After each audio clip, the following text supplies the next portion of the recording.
Welcome to another episode of Put Through's Talk Leader series. I am Monica Madwekwe, and my guest today is Dr. Andrew Nevin. Andrew is a partner and chief economist at PwC Nigeria, where global businesses, enabling them to access the Nigerian market. Andrew, thank you for being a guest. It's a great pleasure having you here today. Oh, it's great to be here, Monica. Thank you so much.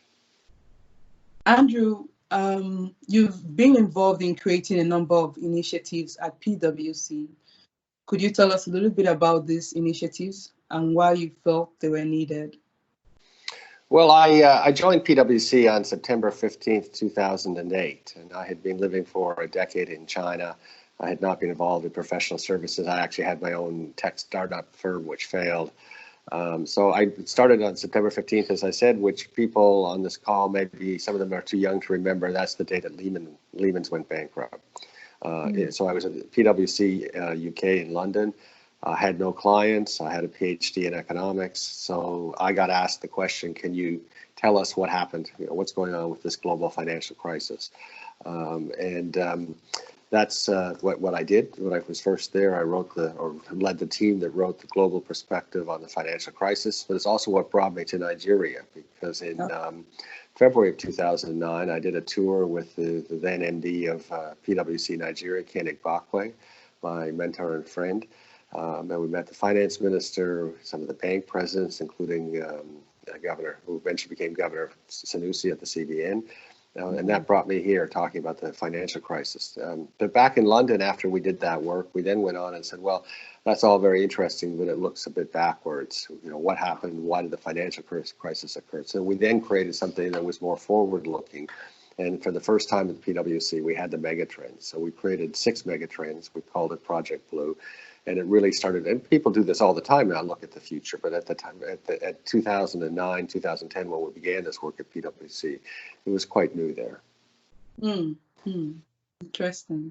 So tell us, these initiatives, how have you seen it helping global businesses to access the Nigerian market and Africa in a whole? What kind of investments have you seen them? The study, the data that has been generated, how has it facilitated businesses in the region? Well, I think to begin with, the whole megatrends, whether it's PwC's or someone else's, we had originally 6 megatrends. We have 5. I'm not sure I can always remember them, but the urbanization, demographics, social and technology change, climate change, and maybe shifting global economic power. And these things, I mean, for me, I lived in China, I lived in Europe, have spent a decade in Africa. Of course, I'm from North America. I'm Canadian originally. So for me, all of these global trends are something that I live with, I see every day. But I think for a lot of business people, if you're in your home country or just your home continent, you don't really appreciate these mega trends all the time. So I think the work like PwC did and others on this has really brought these mega trends to reality for a lot of people in business and in government on that. And a lot of the things that we talk about today are so normal, but they weren't 5 years ago. So to take one example, something like urbanization. So in Africa, we've passed 50% urbanization. We're going to have, I think, 400 or 500 million more people move to cities in Africa in the next 20 or 30 years. And when you tell that story to people, people sort of understand there's an investment opportunity. So urbanization will have more urban people, they'll consume more, they'll need housing, they'll need infrastructure. So I think that the use of the mega trends has really changed the conversations with business people. Or if we just take basic demographics, I mean, if we look at around the world, growth rates on children, the growth rate, well, there is no growth, effectively, the number of children outside of sub-Saharan Africa, right? The only place they're growing is sub-Saharan Africa. So then again, people understand the economic weight moving to Africa. So I think in the last decade, there's been a lot more understanding of global businesses, of the importance of Africa, certainly the importance of Nigeria. I mean, if we look just at one small example, in Nigeria, Google has a big presence now, like they didn't 10 years ago. They now have a development office. They have a fantastic director of the whole West African, one of Nigerian's real heroines, Juliet, who runs Google there. So more and more companies are seeing it. That said, we're not getting enough investment in Nigeria. Could you shed some light on that?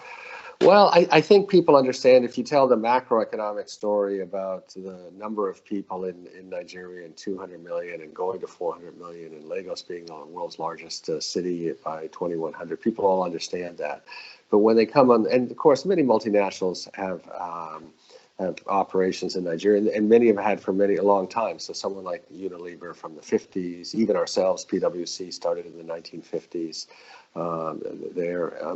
But I think that people are getting more attuned to opportunities in Africa, but a lot of people are bypassing Nigeria, despite the fact that it's the largest country by population.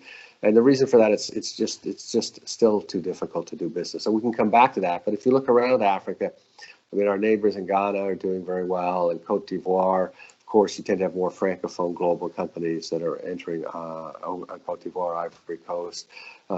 Kenya is doing well. Obviously, Rwanda is an extraordinary story. So people are wanting to invest in Africa. They look around and they weigh off the fact that Nigeria is difficult versus its size, and many of them are opting to go to places that seem like they might have a smaller market, but having more success. So in the last few years, we've really seen, for example, and not just Kenya and Rwanda, but that whole East Africa kind of economic region. So we've got East Africa community. So you've got Rwanda, Tanzania, Uganda, Kenya all together.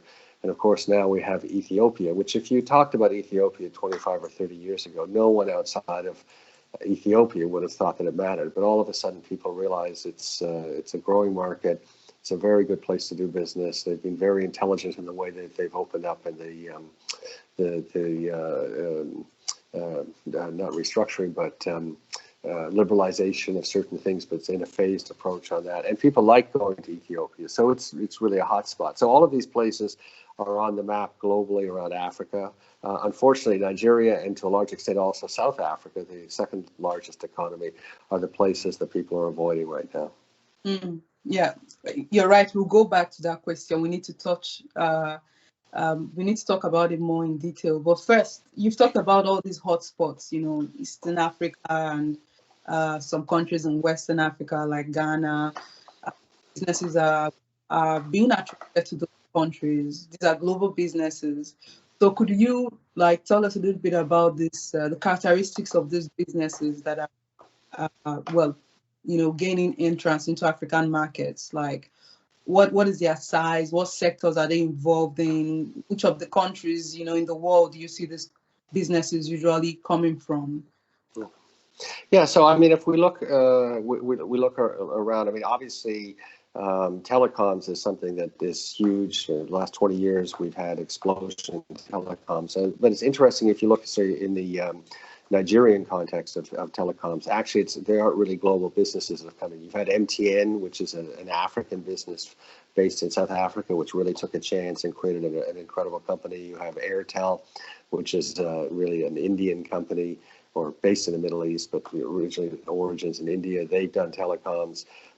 You've got Glow, and then you've got Nine Mobile, both of which are effectively, let's call them Nigerian companies. And so it's kind of interesting to see the biggest sector that we grow, at least in Nigeria, was not by foreign countries. And similarly, banking, if you look across Africa, it's interesting again that we don't really have large foreign banks. We have African banks. So we've got, if you look at the South Africans, Standard Bank is an African bank. Nedbank used to be associated with a larger company, but it's really a standalone, it's largely South African bank.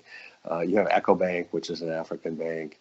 You have in Nigeria UBA and Access, which is sort of growing Pan-African. So it's interesting that we don't see a lot of the foreign or outside Africa investment in that banking sector. On the other hand, in insurance, we've seen in Nigeria the last few years, Allianz has come in, AXA Mansard has come in, Sanlam's come in from South Africa. So there tends to be more international participation. And of course, in fast-moving consumer goods, which again, with this demographic growth, are really valuable. People look, so Unilever's been there for a long time, but you see them kind of ramping up on what they do.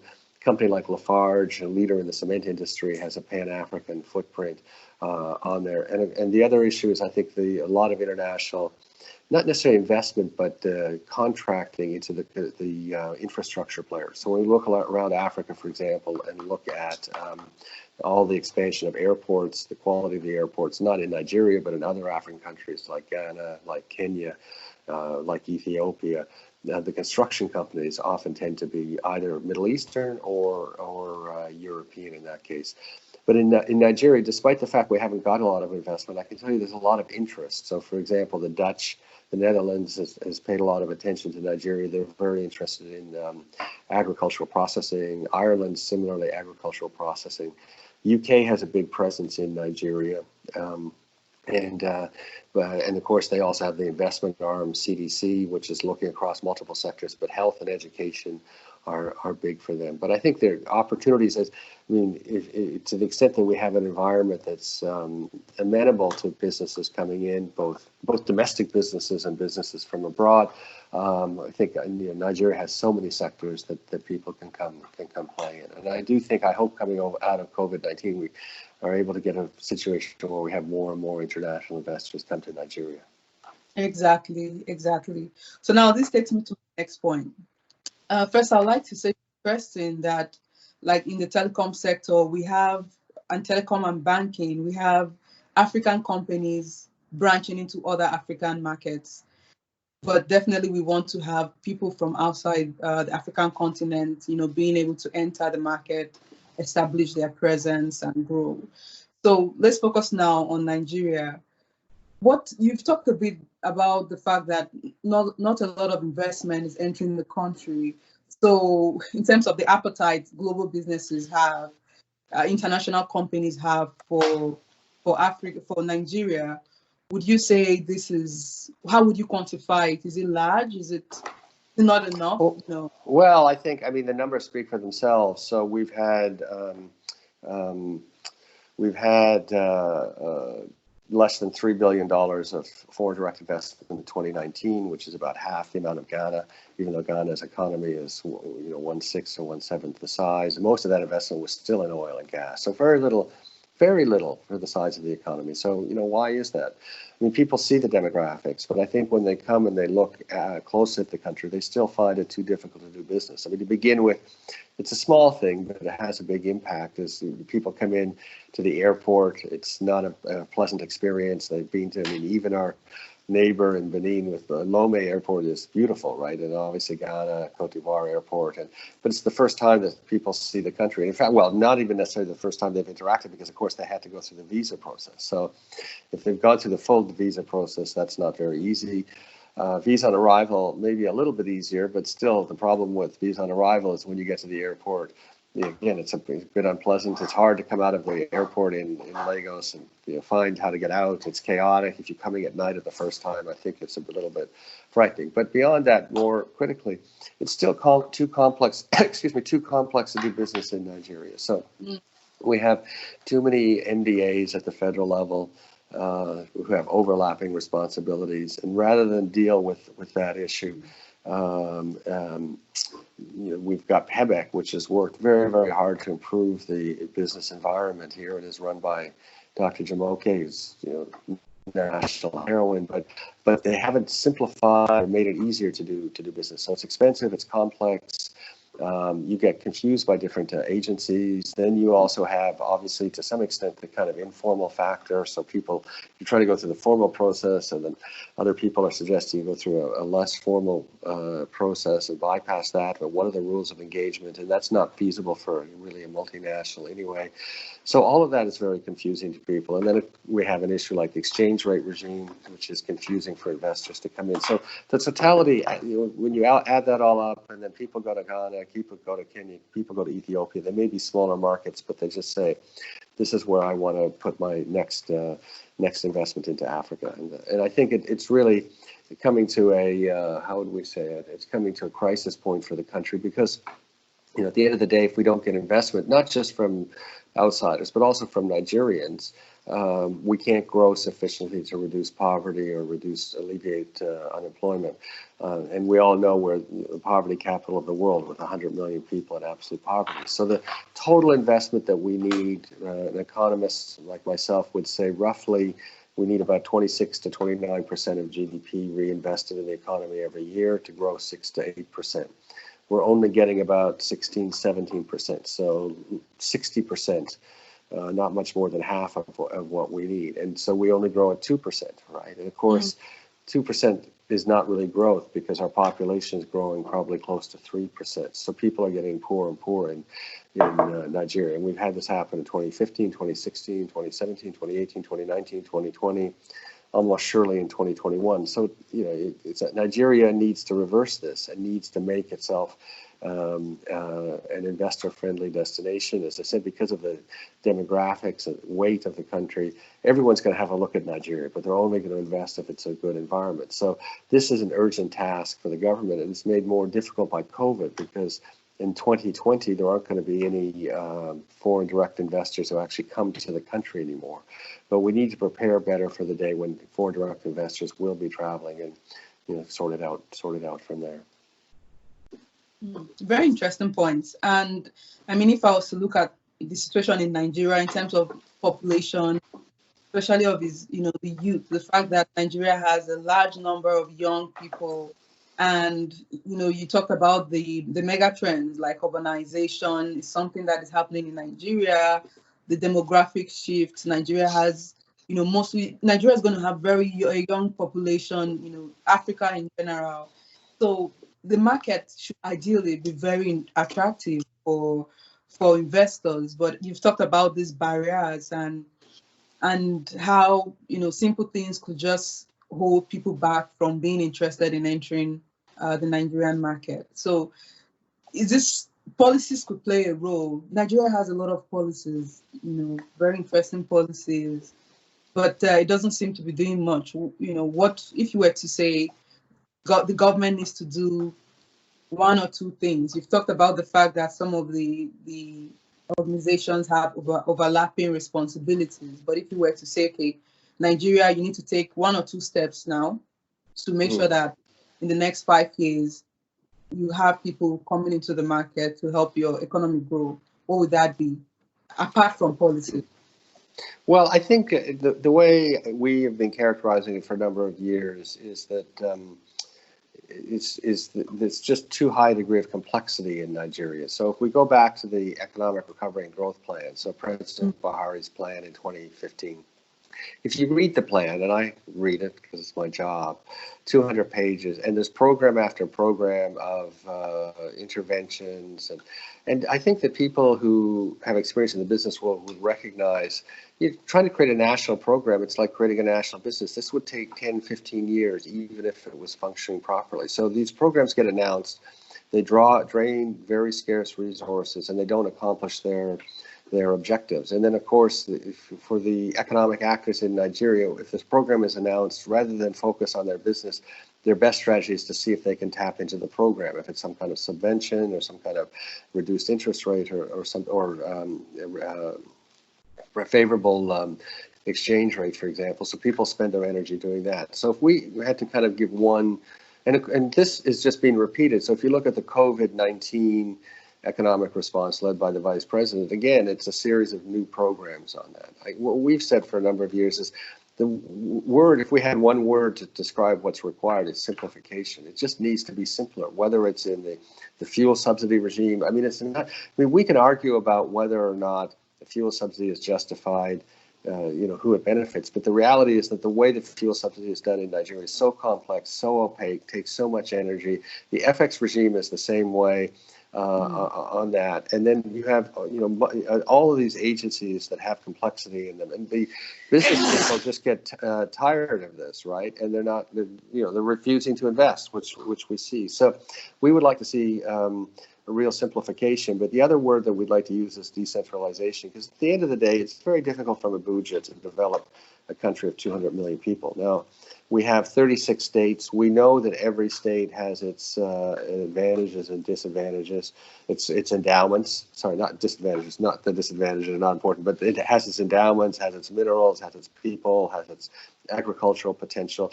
And the truth is that, in our view, the decisions need to be taken at the state level. So the states need to get on with developing their own economies. And so one of the other things holding us back is the constitutional arrangement that invests a lot of the decision making in Abuja. So a simple example is, the Land Use Act. I mean, that's something that should be happens in most jurisdictions at a state or provincial level. They can get on with it, decide how to use their land in the way that develops them. But also the federal government should be saying to states, it's your responsibility to develop your own state, and we'll give you the room for that. And now this issue is one that's really changed over the last 3 or 4 years. So if you go back 3 or 4 years, we started talking about it, but others too have joined. So internally, you have lots of people now that say, look, a state needs to get on with developing itself. You have lots of good governors. Also the international community, so people like CDC, DFID, World Bank are all recognizing at the state level. And then you have institutions like PEBEC or like the Nigerian Investment Promotion Council working at the subnational level. So we all recognize this, but we haven't changed the kind of rules or any arrangements that make it easier for the states to develop themselves. So to give a simple example, electricity. Now, I come from a country where I don't think there's a national electricity regulator in Canada, because electricity is a provincial matter. Some of the provinces are quite small. So there's a province, Nova Scotia, it has 1 million people. I think it has 300,000 or 400,000 electricity customers. The provincial utility runs at the provincial level. I'm quite sure if you said to the states, you sort out your own electricity problems, the states would sort it out. Then you might say, well, how do you coordinate between the states? Don't you need some coordination mechanism? Well, in Canada, the states just negotiate themselves. If one state province has excess power, it sells it to another state. I'm sure in Nigeria, provinces or states, would sort out the same thing. So that's one example where we think decentralization would really work. So those are the two words that we'd like to put forward: simplification and decentralization. But this instinct to create more complexity is, every time we have a challenge, rather than addressing the fundamental issue, the instinct in Nigeria, at least the decade that I've lived there, is create more complexity, and the complexity is stopping us from moving forward. Mm. True. I mean, I do agree with you. And the argument for decentralization is something that has been going on for a long time, even among Nigerians. I mean, I'm a Nigerian, so I know that, we put forward the need to have regions and states, take care of their own business. Lagos, for example, could be a country if you look at the population, you look at its resources, and actually the commercial activities in Lagos. Lagos is enough to be a standalone country in Africa. And imagine how fast its growth would have been if it could just, be allowed to pursue his ambitions. And as you said, there seems to be a preference to go for more complexities and, I don't know why our leaders choose that, but that's interesting. They could see how this is a barrier to, helping the country grow. Hopefully, people will be able to take more serious decisions about progressing in the country. Thanks so much, Andrew, for that point. So let's go to the next one. In addition to your work at PwC, you're also a co-founder of a tech-enabled energy startup in Nigeria. So you are investing in Nigeria. I like that. It shows you have a keen interest and you believe in the country. So tell us a little bit about iCabin and why a tech-enabled energy startup. Well, I mean, as you said, I mean, it's my home. I've been there 10 years. I play a number of roles, obviously within PwC and also outside. But I'm very interested in the tech scene, and co-founded 2 technology companies in the last few years. One of which is a clean tech or solar energy company. And we really like this company because the technology it's different than the home solar. It's different than a mini grid. What this is a kiosk, a solar powered kiosk that charges portable batteries. So unlike a mini grid, you don't have to take any sort of equipment home, and unlike a home solar, and unlike a mini grid, you don't have to run a wire anywhere. So the client comes and they get a rechargeable battery. It can work depending on what you use it for, fan, mobile phone, television, for 2 to 3 or 4 days. They come back, they recharge it. So we really like that technology. And at a basic level, we all understand in Nigeria, we need power. But even if if the grid worked perfectly, we'd still have significant 30 or 40% of the population will be off the grid. How do you deliver power to them? I mean, diesel is not diesel, kerosene are very poor ways to deliver power. It has to be solar. So this kind of solar solution, I think, is exciting. You know, we're trying to roll it out and scale it up there. But I mean, in general, the solar power scene in Lagos and Nigeria is amazing. And of course, we have All On, which is the Shell Foundation that funds a lot of solar projects in Nigeria and is at the center of all this. We have Dr. Wiba Boer, who people may know as Canadian, but actually grew up in Jos, makes beautiful houses, who runs that. And so there's so much going on in the solar energy. Our technology may or may not work, but we're just happy to be part of seeing this push forward. Because I have no doubt in 5 or 10 years that solar power is going to be huge in many different forms across Nigeria. Yeah, yeah, I agree with you. In Nigeria, you see a lot of entrepreneurial activities going on. You know, we know that there's energy crisis in the country, so you have a lot of companies coming up to supply, you know, energy to households. And a key part about iCabin, I would like to say, is that it helps the fact that we know some areas will not have access to the grid in many years to come. So instead of waiting for the grid to come into those communities, iCabin is able to ensure that households in energy poor, you know, communities have access to at least the most basic needs, energy needs, you know, to charge batteries, you know, to power some rechargeable lantern and things like that. It's very commendable. Okay, so now let's go back to PwC's mega trends. You know, you mentioned there are now 5, and I'll include a link to the study. By the way, I should mention that ECRI, you know, I also work with the ECOWA Center for Renewable Energy and Energy Efficiency, has benefited from the Megatrend study.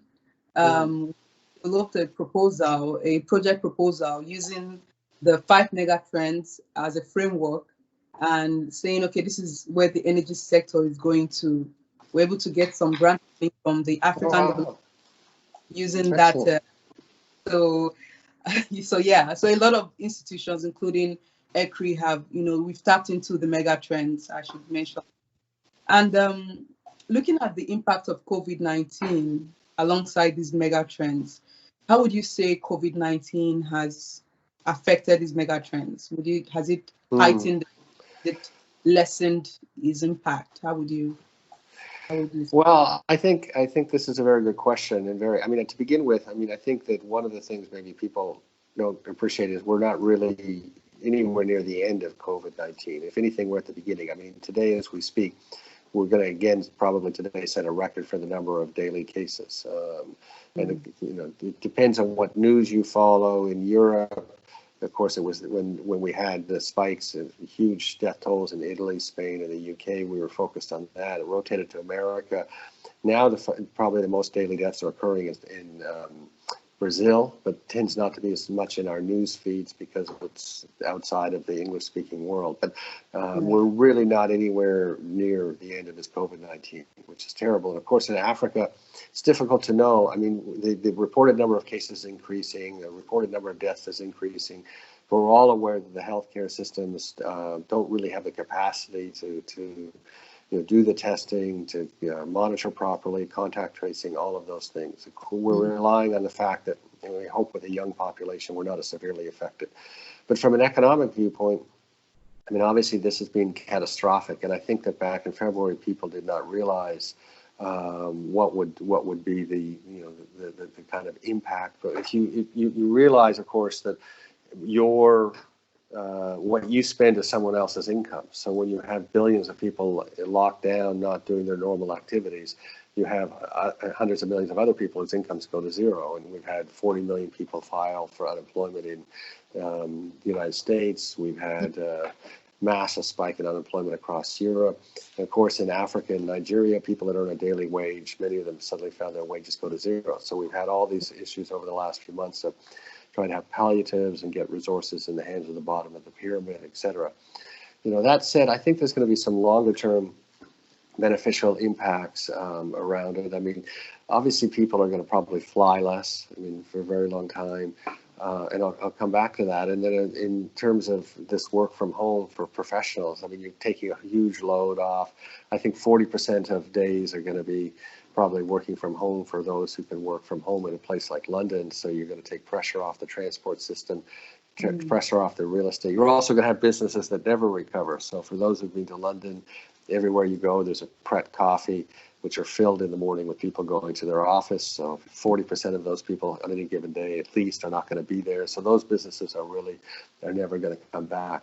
But if I had to say, I think the number one megatrend that will be impacted in a positive way, it is climate change. I think that the COVID-19 has really heightened what was already a strong trend, which is particularly among millennials and younger people. You know, they're absolutely committed to people living a different way to mitigate climate change and other destructions of the natural, our natural resources. And I think the COVID-19 is going to accelerate that. So I think that's a very positive outcome out of that. I hope it benefits Africa because, of course, we are suffering disproportionately from climate change. So we do hardly any of the emissions in the world, and yet it's like the desertification of the Sahara, the encroachment of the Sahara is causing huge security problems across the Sahel, including in Nigeria. So if there is this renewed interest in the particularly younger generations in pushing through some real changes in climate change. But I know for myself, I think even before the COVID-19, I had taken the decision that I was no longer interested in flying continents for 3 days, which happened in the past. So that is just unacceptable. Now I can't imagine that I would ever fly from continent to continent for less than 2 or 3 weeks at that. At that time, and I hope that behavior is replicated. The last business trip I had was March 7th to Ghana for 1 day. I don't think we would do that anymore. I think we've all learned to work remotely. I saw a client for 2 or 3 hours. We can do that the way that you and I are talking. So I think that on that mega trend is going to have a very big, I pray it has a big positive impact. So. Yeah. I agree with you. Yeah, you talked a little bit about Nigeria. You know that most of the government's revenue comes from oil. A lot of COVID-19, there's sort of been less demand, for transportation, as you mentioned. So we saw even a situation where the price of oil was negative, even though it was just very brief. But we've seen, the price of oil struggling, and of course, countries like Nigeria is also struggling. Although the agricultural sector has been expanding, the non-oil sector has been expanding, but somehow there's still a negative effect on the non-oil sector in Nigeria as a result of this less economic activity. So let's look at the mega trends. Let's look at COVID-19. What effect do you think this will have on Nigeria's investment outlook in the short term and long term? Well, I think the most important issue right now for Nigeria is that the country is facing a fiscal crisis. I mean, we've had the collapse, and so the official number from the government, of course, is the oil revenue flowing to the government will decline from 5.5 trillion naira to 1.1 trillion naira, so a reduction of 80%. Of course, all other taxes decline. So roughly the budget that's in place, the official budget in place, is a little over 10 trillion naira in spending, a little over 5 trillion naira in tax revenue from all sources. But that is unlikely to be met anyway. So we're facing a deficit, maybe 6 or 7 trillion naira. And of course, the states are not able to borrow. Well, they have borrowed a little bit in the past, but they certainly won't be able to borrow anymore in these present circumstances. So as the federal allocation collapses starting in June or certainly by July, I think a lot of states are going to be unable to pay their wage bill. What happens next? I mean, we've had this happen a couple of times in the past few years, and the federal government has done some bailout of the states. But the federal government's running a deficit, as I said, probably 5 or 6 trillion naira at least on that. So I think this kind of a COVID-19 has brought forward, let's call it the day of reckoning for the Nigerian fiscal system on that. And I think we're going to be in for a very difficult time. Now, that said, it may force some restructuring along the lines we've discussed and devolving some powers to the state, simplification, reduction in which you can't pay your salaries, then it's hard to see how you keep all of these MDAs going. So we may be on the verge, I hope, of a forced restructuring that will make it more attractive for businesses. But I think the results of that, even if it started now, which I think is June, is going to be very difficult for states. Still probably by the time we can attract investment into a better investment climate, it's at least 18 to 24 months away. But that's the positive story, is that we use this crisis judiciously in Nigeria to restructure so that we can really attract investment, not just from outsiders, but also from Nigerians. But this fiscal crisis is coming at us very fast. Mm-hmm. Okay, so just let's discuss your final thoughts. Like, if you were to give an advice to, global businesses interested in entering Nigeria, we've talked about the challenges, the need for restructuring, and hopefully the fact that the government will use these challenges to simplify the process for people starting businesses or investing in Nigeria. Hopefully it's not a very sad situation for Nigeria. So I mean, you're investing, so there are different sectors that are, we like call low-hanging fruits, especially since Nigeria has a young and vibrant population, starting businesses, being very enterprising.